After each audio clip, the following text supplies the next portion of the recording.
Welcome to the Gymnasium of the Kinosaries, one of the many places where philosophers came to enrich the mind and enlighten the spirit. There is no better setting for learning than in a quiet place far away from the commotion of the city. Education held a very important place in Greek society. The most prominent educators were philosophers, whose teachings ranged from everyday rituals to the makeup of the universe. Once your tour is complete, come find me, and we can discuss what you've learned. Farewell for now, wanderer.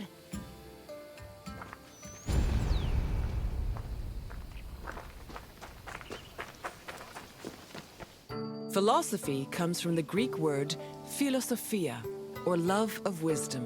This concept was in direct contrast with philochromatia, love of money, and philotimia, love of honor. As of the second half of the 5th century BCE, Athens was known as Greece's capital of philosophy. Due to the rise of democracy, there was an increasing need for education beyond the basic subjects of elementary school. Athenian citizens needed to be able to participate in various functions of the democratic state, such as being elected for office, proposing new laws, engaging in military decisions, or simply defending their rights.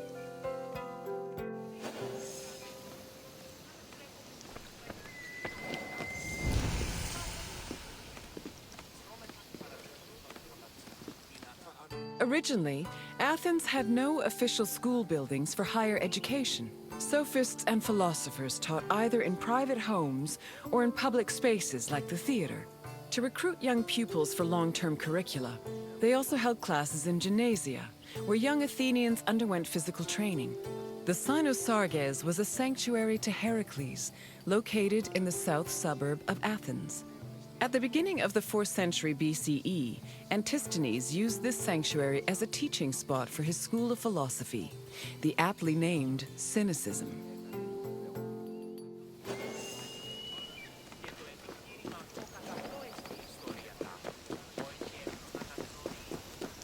Any free citizen was allowed to involve themselves in the Athenian democratic process.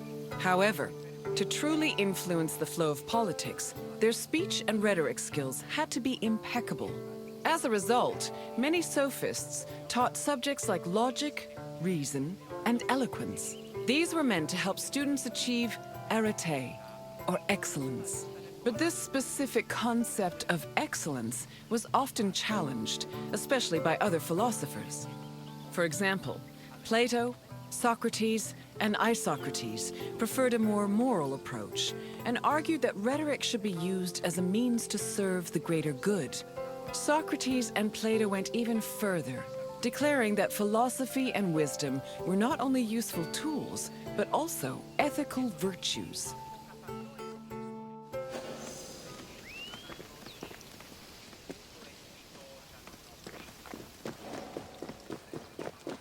Ancient Greek philosophy was multidisciplinary in nature. In addition to wisdom and logic, philosophers also studied and taught math, geometry, music theory, and even medicine. For example, the philosopher Prodicus wrote a treatise called On Human Nature, where he outlined various explanations on human physiology. Philosophy's influence was also great enough to affect medicine. Hippocratic physicians were known to incorporate philosophical ideas into their work, and the treatise On Airs seems to be influenced by pre-Socratic theories on air being the first principle of the universe.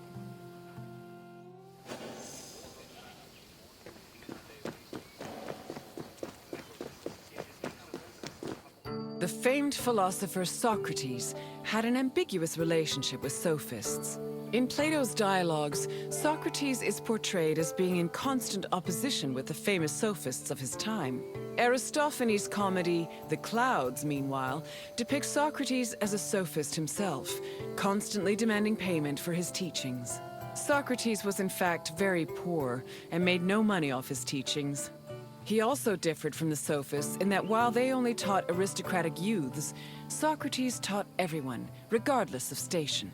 And fortunately, his controversial ideas and practices did not sit well with the city of Athens, and he was eventually tried for impiety.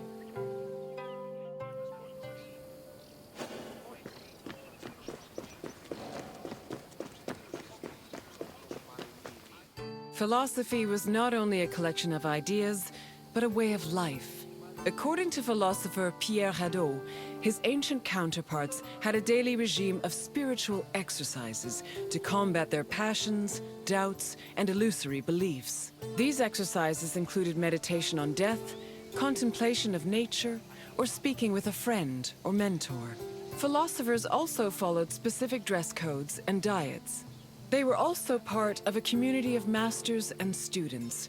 These communities were created and strengthened in schools. Plato founded such a school in the early 4th century BCE, when he purchased a property in a grove just outside of Athens. The school was designed to groom students into philosopher citizens who could eventually rule the city in a measured and fair manner. It followed its own rules and was open to both male and female disciples.